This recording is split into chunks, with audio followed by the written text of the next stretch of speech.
Yes, FM.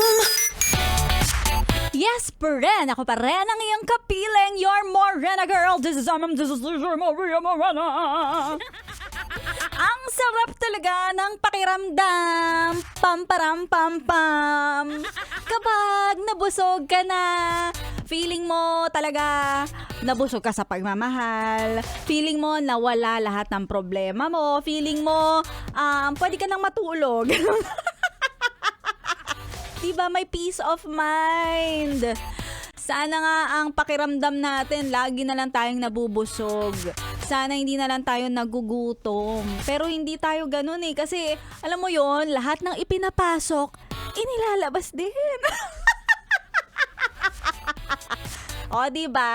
Aminin mo yan. Kaya, tuloy-tuloy. Pagkatapos mong mabusog, mamaya-maya, pupunta ka na sa banyo. And then after no, gano'n na naman, magugutom ka na naman. Ay, naku, ganda talaga yung mga gawain natin as a human being. Ay!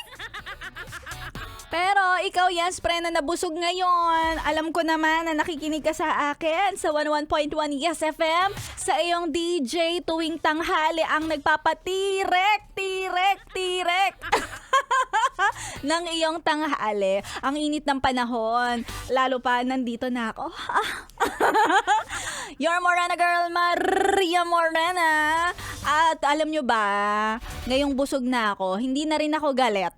O diba? Kaya sa lahat ng mga yes friend natin, kung may mga nakikita kayong maiinit ang ulo, unang-una nyong gawin ay paghain nyo.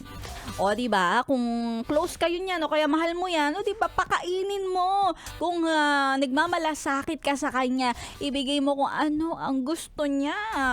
Halimbawa ngayon, nagki-crave pala siya ng adobo. Bigyan mo siya ng adobo. Tapos sabihan mo siya, eto adobo. Parehong-pareho sa'yo. Kasi lagi kang tinutoyo. O diba? Tatawa na lang siya at malalaman niya na, ganun pala. Lagi ako nga tinutoyo. Kaya sige na nga, kakain na lang ako.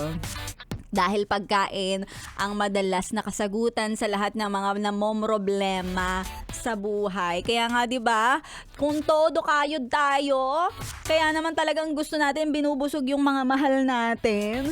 Kasi ito yung paraan ng pagmamahal natin, yung maibigay sa kanila yung mga gusto nila. Lalong-lalo na sa mga minamahal mo na ang daming craving sa buhay. Crave ng crave. Oy, mag-ingat kayo sa kaka-crave ninyo. Akala nyo, nagki-crave kayo ng pagkain. Yun pala, naglilihi na yan. Oo, sinasabi ko sa'yo. Kaya kung ako sa'yo ay dito ka na tumuto kay Maria Morena dahil lahat ng mga sinasabi ko nagkakatotoo. At sa mga yes friend ko, totoong-totoo kanina, nagpamigay tayo ng pamerienda. Diba dyan sa may Addition Hills. Tapos ang daming natuwa, ang daming nabusog, ang daming nawala yung init ng ulo, ang daming nagbigay sa akin, nagpalabas ng kanilang mga ngiti. Ayan, ang sasarap ng mga ngiti ng mga Mandalenyo. In fairness naman sa inyo, pinasaya nyo rin ako.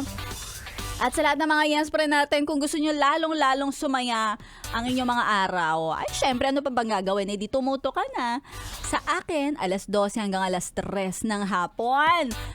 Tutok ka lang sa akin. Huwag mo nang ilipat. Tutukan mo lang ako ng tutukan.